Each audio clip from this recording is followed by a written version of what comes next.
ରେମୁଣାରେ 60 କୋଟିରୁ ଅଧିକ ଟଙ୍କାର ପ୍ରକଳ୍ପର ଶୁଭ ଉଦ୍ଘାଟନ ଓ ଭିତ୍ତିପ୍ରସ୍ତର ସ୍ଥାପନ କରାଯାଇଛି।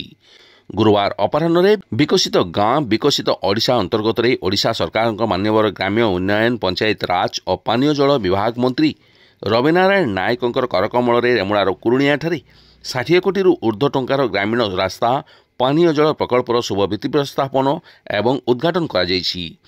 ଓଡ଼ିଶାରେ 83% ଲୋକ ଗ୍ରାମାଞ୍ଚଳରେ ବସବାସ କରନ୍ତି। ତେଣୁ ଯେତେ ଦିନ ପର୍ଯ୍ୟନ୍ତ ଗ୍ରାମାଞ୍ଚଳର ବିକାଶ ହୋଇପାରିବ ନାହିଁ ସେତେ ଦିନ ପର୍ଯ୍ୟନ୍ତ ରାଜ୍ୟ ତଥା ଦେଶର ବିକାଶ ଅସମ୍ଭବ।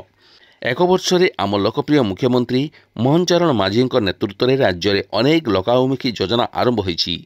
ସମାଜର ଶେଷ ଧାଡ଼ିରେ ଥିବା ଲୋକଙ୍କୁ ସବୁ ପ୍ରକାରର ମୌଳିକ ସୁବିଧା ପହଞ୍ଚାଇବା ପାଇଁ ଆମ ସରକାର ପ୍ରତିଶ୍ରୁତିବଦ୍ଧ।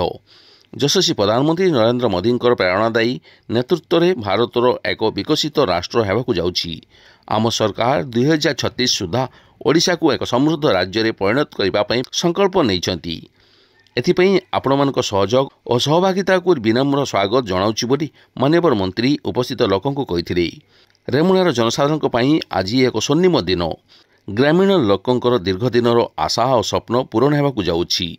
ଏହି ଅବସରରେ ମାନ୍ୟବର ସାଂସଦ ଶ୍ରୀ ପ୍ରତାପ ଚନ୍ଦ୍ର ଷଡ଼ଙ୍ଗୀ, ମାନ୍ୟବର ସରକାରୀ ଉପମୁଖ୍ୟ ସଚେତକ ତଥା ରେମୁଣା ବିଧାୟକ ଗୋବିନ୍ଦ ଚନ୍ଦ୍ର ଦାସ, ବାଲେଶ୍ୱର ଜିଲ୍ଲାପାଳ ସୂର୍ଯ୍ୟବଂଶୀ ମୟୂର ବିକାଶ, ଆରକ୍ଷୀ ଅଧୀକ୍ଷକ ରାଜ ପ୍ରସାଦ, ରେମୁଣା ଗୋଷ୍ଠୀ ଉନ୍ନୟନ ଅଧିକାରୀ ଉତ୍ତମ କୁମାର ଜେନା, ଅତିରିକ୍ତ ମୁଖ୍ୟ ଯନ୍ତ୍ରୀ ଗ୍ରାମ୍ୟ ଜଳ ଯୋଗାଣ ବିଭାଗ ସମୀର ଚନ୍ଦ୍ର ଦେ, ଅଧୀକ୍ଷଣ ଯନ୍ତ୍ରୀ ଗ୍ରାମ୍ୟ ନିର୍ମାଣ ବିଭାଗ ସୌଭାଗ୍ୟ କୁମାର ଦାସ ଏବଂ ରେମୁଣା ବିଜ୍ଞାପିତ ଅଞ୍ଚଳ କାର୍ଯ୍ୟନିର୍ବାହୀ ଅଧିକାରୀ କମଳ ବିହାରୀ ଦାସ ପ୍ରମୁଖ ମଞ୍ଚାସୀନ ଥିଲେ।